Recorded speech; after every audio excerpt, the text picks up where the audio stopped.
মানে average total cost ঠিকই আছে। নর্মাল টোটাল কস্টের কার্ভ তো ইউ শেপ হবে না, এভারেজ টোটাল কস্টের কার্ভটাই তো ইউ শেপ হবে, right? Hmm.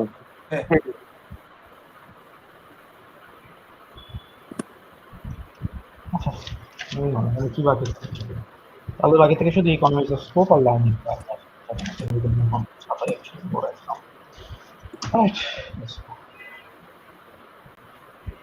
Economics of scope this is a fairly simple staff. যে ইকোনমিক্স অফ স্কোপ কি জিনিস, যে আমরা যদি একই সাথে দুইটা লেটস সে ডিফারেন্ট প্রোডাক্ট তৈরি করার চেষ্টা করি, আমাদের দুইটা ডিফারেন্ট প্রোডাক্ট একই সাথে তৈরি করার জন্য যদি এরকম হয় যে আমাদের টোটাল কস্ট দুইটা একসাথে তৈরি করার জন্য, দুইটা সেপারেটলি তৈরি করার জন্য টোটাল কস্ট থেকে কম আসতেছে, এটাকে বলি আমরা economy of scope.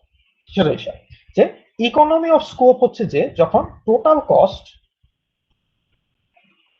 cost for producing two products A and B is less than the total cost for producing only A and the total cost for producing only B. Only A R only B যোগ করা হচ্ছে যে we are producing A and B but separate. কিন্তু দুইটা একসাথে produce করার কারণে যেটা হচ্ছে সেটাকে আমরা বলতেছি যে এই total cost A, B। So এইটা যদি কম হয় এটা কি বলতেছি আমরা economy of scope. Economy of scope.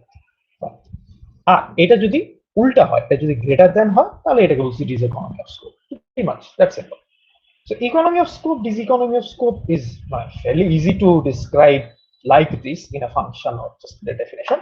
But এইগুলা আসলে মানে কি বলে মানে কি টাইপের সিচুয়েশনে হইতে পারে, এগুলা মোস্টলি হয় যখন কি বলে আমাদের এই প্রোডাকশন প্রসেস বা production inputs like resources and stuff, এগুলো যখন ইন্টার ডিপেন্ডেন্সি বা ইন্টার কানেক্টিভিটি থাকবে লাইক ভাই ভাই কি হ্যাঁ, এইটা যদি হচ্ছে ওই যে ফ্যাক্টরি লাইনে, অ্যাসেম্বলি লাইনে ওই যে অলমোস্ট হোমোজিনাস দুইটা প্রোডাক্টের জন্য কাজ করবে না?